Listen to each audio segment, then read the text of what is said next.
గంగమ్మ జాతరలో పొట్టేళ్ళు తలలు నరికినట్టు రపా రపా అని నరుకుతానని చెప్పి ఆయన అంటానంటే దాని అర్థమైంది మరి. రపా రపా ఏం జాతరలోది? గంగమ్మ జాతరలో ఏం పొట్టేళ్ళు తలలు నరికినట్ట రపా రపా నరుకుతాను. మంచిది కదా.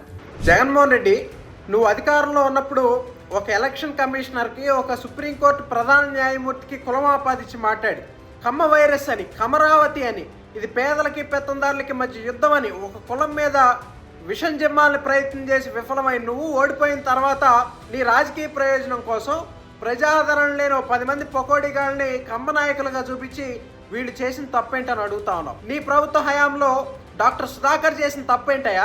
డ్రైవర్ సుబ్రహ్మణ్యం చేసిన తప్పేంటి? ఓం ప్రకాష్ కోడికత్తి సీను చేసిన తప్పేంటి? అసలు ఇవన్నీ పక్కన పెడితే నీ సొంత బాబాయ్ చేసిన తప్పేంటి? గొడ్డలతో రప్ప రప్ప నరికిన వాళ్ళని 5 ఏళ్ళు పట్టుకోకుండా నువ్వేం చేశావు?